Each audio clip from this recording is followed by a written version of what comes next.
Hey, thanks for joining me on the Reluctant Leader podcast. I am Paul Jenkins, your host, and today we're going to talk about how my golf game is kind of like Tiger Woods' golf game, and then in one really important way, how it's not. But listen, before we get to that, can I just read you a couple reviews that we've received at the end of last year? One of them is from a friend of mine. This is NC Law Dog 92. He said, "I've known Paul since we were in first grade, and it's thrilling to watch and listen as the Lord uses his passion and giftedness, but also his transparency and humility to further his kingdom." Thanks so much, friend. And here's a review that we got from another podcast. It's called Let's Unpack That with Alex and Grace. I would recommend that you find them and listen to them. And here's what she writes. "This podcast is like balm for the soul. Paul delivers such encouraging truth based on God's word and with a grace that doesn't feel heavy." And I love that. Thanks so much, friends, for sharing those reviews. And listen, as always, if you find value in this, maybe you want to leave a review as well, wherever you listen to podcasts. And again, thanks for tuning in today for this first episode of 2024, episode 33. So I don't play a lot of golf, but I do from time to time look like Tiger Woods when I play. And it's because I hit bad shots a lot, and he hits bad shots sometimes. We both hit bad shots. The difference, though, between his game and mine is how we recover from them. Tiger Woods actually said this in an interview. He said that the one thing that separates amateur golfers from professional golfers is the ability to recover from bad shots. And y'all, I would say that this is a skill that we all need to have in our leadership.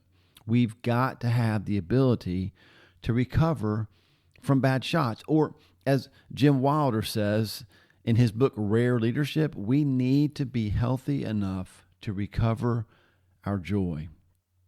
I've known a lot of people, I know you have as well, who have lost joy in recent years. We've seen people leave the church, leave their jobs. I've seen people leave their families because they've lost joy. And so a lot of people would blame the pandemic and say, well, it's because we went through that horrible, the COVID and all the election stuff and social unrest. Like, yeah, all of those can definitely drain our joy. But I would submit that our joy was gone well before the pandemic happened, that the pandemic simply revealed the empty joy tanks that a lot of people were living with. There's lots of reasons why joy can leak, right? But many of the reasons are just normal emotions, normal experiences that all of us have. What keeps us joyless is not necessarily that we felt those emotions, but that we didn't know how to get out of them when we did. We couldn't get free from them. This is what Jim Wilder says, quoting from that book, Rare Leadership. He says, "How productive are you when you're stuck in one of the 6 unpleasant emotions hardwired into our brains?" I want you to get this. He's going to say the 6 emotions. These are 6 emotions hardwired into our brains. We are going to experience these emotions: fear, anger, disgust, shame, sadness, and hopelessness. And what Jim Wilder is asking is, how productive are we when we're stuck in one of those emotions? And then he goes on to say this: high-performing athletes succeed because they have a quick recovery time. The same is true in leadership. He's saying this, just what Tiger Woods said. The difference is how we recover from bad shots. I've watched sporting events where, an athlete misses a shot, drops a ball, creates a penalty, has a turnover, does something that's just in the moment is horrible and seems like it could really affect the team. And then they come right back around. The next time down the court, they take the exact same shot and they make it.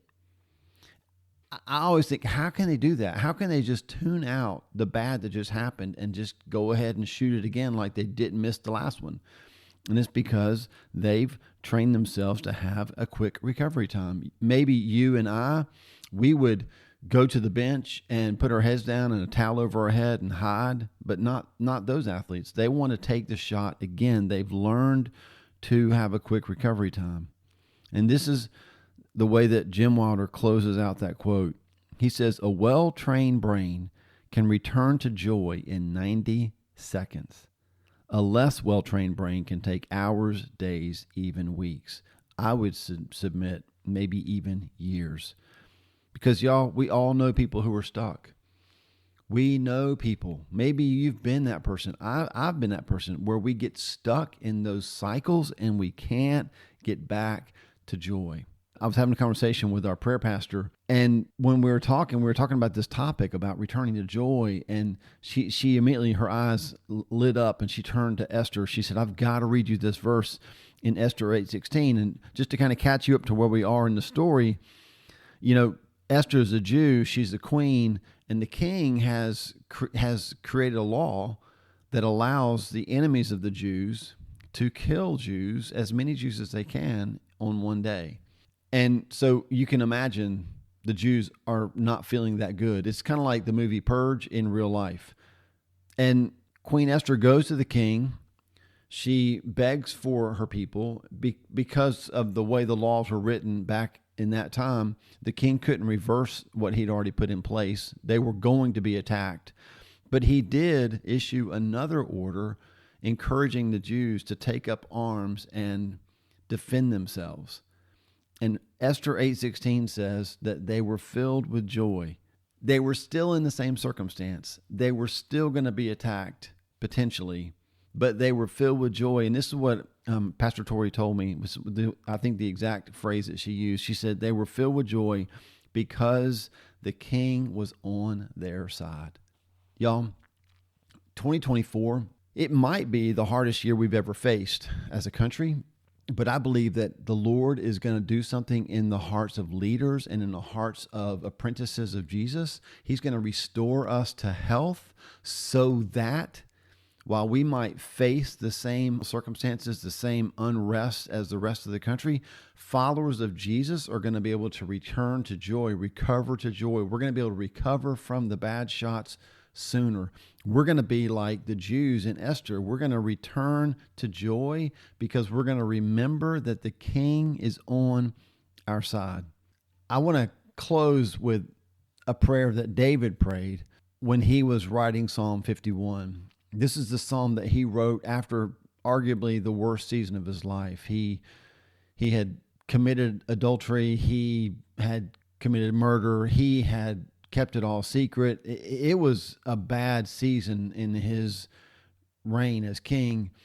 And after God confronted him and he repented, this is what he wrote: "Restore to me the joy of your salvation." Psalm 51:12.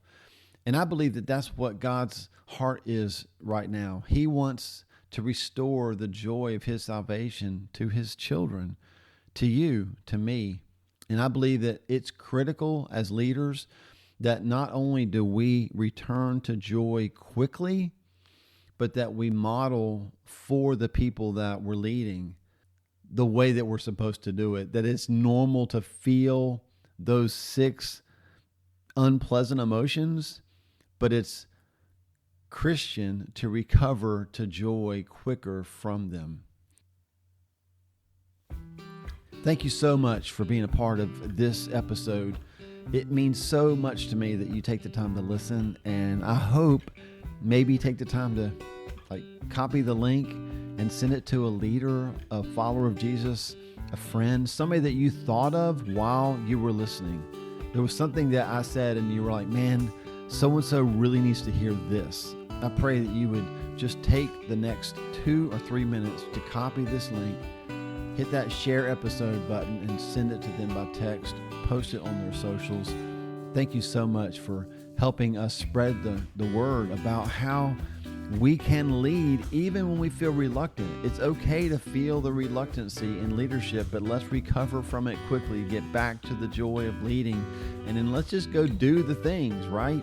I believe this, as reluctant and inadequate as we might feel, if we'll simply say yes, God will do the rest.